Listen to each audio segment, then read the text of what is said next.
يا الله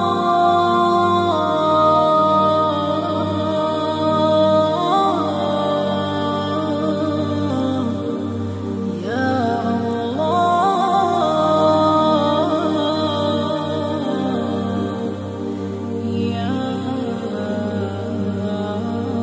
আসসালামু আলাইকুম এভরিওয়ান, আশা করি সবাই অনেক ভালো আছেন। আলহামদুলিল্লাহ আমরাও অনেক ভালো আছি। নতুন আরেকটি ব্লগ নিয়ে আপনাদের সামনে আমি হাজির হয়ে গেলাম। আজকের ব্লগটা কী নিয়ে অবশ্যই তার থাম্বনেইল দেখে সবাই বুঝতে পেরেছেন। সো এখানে হচ্ছে আমার কি কি কাজ করতে হবে সেই লিস্টটা আমি আমার উইকলি প্ল্যানারে করে ফেলছি প্রথমেই।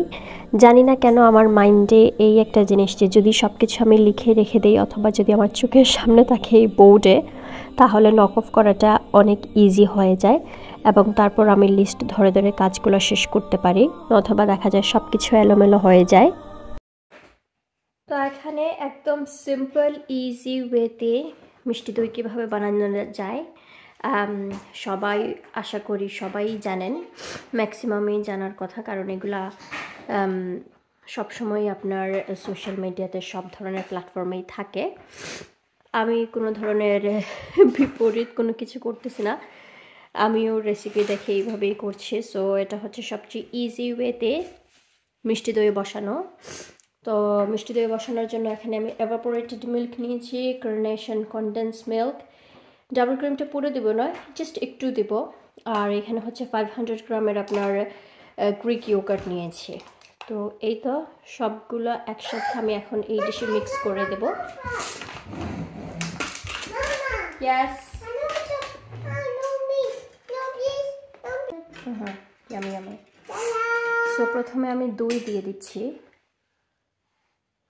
দেখি সেনাম, wait. Look.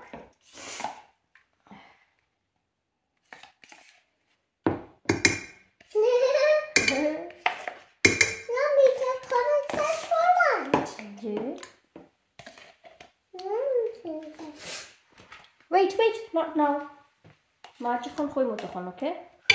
ঠিক আছে, আমি রেডি থাকা। আমি ফর্ক কেন নিয়ে আসলাম, মনে করছি এটা আমি মারে একটা চামচ দিবাই নিয়ে নিয়া চামচ নাই, একটা চামচ দিবাই নি, একটা চামচ প্লিজ। ওয়েট সবার, ওকে? সবার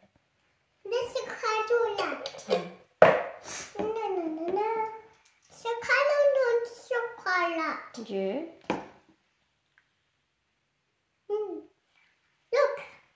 look আমার জামাইবাবুর কখনোই মিষ্টি তার হয় না নাকি আমি ডেজার্ট বানালে। সো আমার ইচ্ছে ছিল আরেকটু কম দেওয়ার, বাট আরেকটু দিলাম, স্টিল বাকি আছে, আমি টেস্ট করে দেখবো, যদি লাগে তাহলে দেব। আর এই ডাবল ক্রিম একটু দিয়ে দেবো, বেশি না। That's it.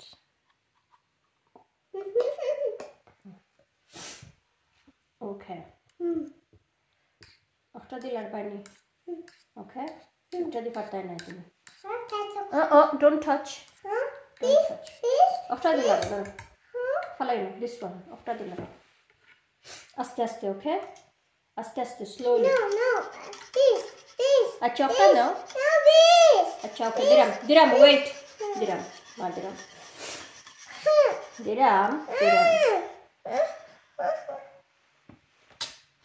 আস্তে ফালাই না, স্লোলি, ওকে? এই দেখো একটা দিয়ে মায় নাই, ছোট দেখো ইয়ার, দেখছো নি? একটা দেখো। আচ্ছা ওকে, আস্তে স্লোলি, আস্তে। আর একটা নিয়ে দেবাইনি মারে, আমাকে মারতে দিন। আর একটা আনি, চলো আর একটা আনি আমরা। Another one? তো 2-3 মিনিটের কাজ, ম্যাক্সিমাম 5 মিনিটের কাজ এখানে ছিল। এটা আমার অনেক সময়, মনে হয় হাফ অ্যান আওয়ার গিয়েছে শুধু এই দই মিক্স করতে এবং ভালো করে মিক্স করে রাখতে। এই যে আমার যে শেহজাদি দেখতেছেন, উনি আমাকে ভালোই প্যারা দিয়েছেন, উনি নাড়বেন, তো ওনাকেই নাড়তে হবে, আমি নাড়তে পারবো না, এই সেই করতে আমার হাফ অ্যান আওয়ার চলে গিয়েছে। তো এটা হচ্ছে দাওয়াতের আগের দিন আমি এই ফার্স্ট টাইম, যদিও এত ইজি এই দই বসানোটা, কিন্তু এই ফার্স্ট টাইম আমি দই বসানো ট্রাই করলাম। তো এটা হচ্ছে আমি ওভেন প্রিহিট করে রেখে দিয়েছিলাম 170 ডিগ্রিতে, মেবি 170তে 15 মিনিটস। তারপর এই যে এখানে আমার যে সময়টা কিল হয়েছে, তো দইটা আসলে রাত্রে প্রথমে যখন আমি রেখেছি তখন আসলে দইটা বসে নেই, আমি 3 ঘন্টা পর বের করে দেখেছিলাম। তো তারপর আবার সেকেন্ড টাইম আমি প্রিহিট ওভেন করে তারপর আমি আবার ঢুকিয়ে রেখেছি এবং হালকা একদম আই থিঙ্ক 50 ডিগ্রিতে আমি একদম লো আছে আপনার কী বলবো ওভেন রেখেছি, লো হিটে আর কি। আর আমার নেক্সট হচ্ছে ডেজার্টের পালা। এখন হচ্ছে ডেজার্টে আমি কি করব, এখানে হচ্ছে যে কনডেন্স মিল্ক যেটা একটু বাকি ছিল ওইটা, এবং এই যে ডাবল ক্রিম যেটা একটু দিয়েছিলাম দইয়ে এবং সবগুলো ছিল। তো ফার্স্টে আমি এই ডাবল ক্রিমটা ইউজ করব যেটা খোলা আছে, তারপরে এই যে কনডেন্স মিল্ক ছিল ওইটাও আমি ইউজ করে ফেলবো। এখানে আমি সহজ পদ্ধতিতে আপনাদেরকে দেখাবো যে একটা ডাবল ক্রিম, আসলে একটা না, আমি অলমোস্ট 1.5 বলতে পারেন ইউজ করেছি এখানে। 1.5 ডাবল ক্রিম ইউজ করে আপনারা কত ধরনের বা কী টাইপের অনেক মানে বিভিন্ন ধরনের আপনারা ডেজার্ট করতে পারবেন। সো আমি আপনাদেরকে এখানে এটাই দেখাবো। আর যেহেতু আমার মেইন কোর্সের কোনো প্যারা নাই আমার মাথায়, যেহেতু মেইন কোর্স আমার হাজব্যান্ড নিয়ে গিয়েছে, সে বলেছে যে সে আখনিটা রান্না করবে, আমাদের সিলেটে যে আখনি থাকে ওইটা, এবং হচ্ছে বিফ কারি যেটা, সেটা হচ্ছে ওর এক ফ্রেন্ড ভাই খুবই মজার আপনার কি বলবো বিফ কারিটা ভাইয়ের হাতের হয়, যার জন্য আমরা ভাইকে হায়ার করলাম বিফ কারি রান্না করার জন্য। এক হাতের আসলে এক ধরনের স্টাইল রান্নার বা এক ধরনের মজা হয় খাবার দাবার। তো এখানে আমি জাস্ট কিছু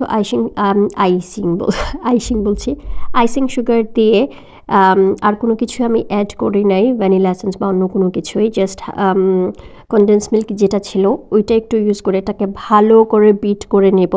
একদম ঠিক একটা কনসিস্টেন্সি আসার আগ পর্যন্ত আমি এটাকে ভালো করে বিট করব, যেহেতু এই ক্রিম থেকে আমি ডিফারেন্ট 3 ধরনের কি বলবো ডেজার্ট বানাবো।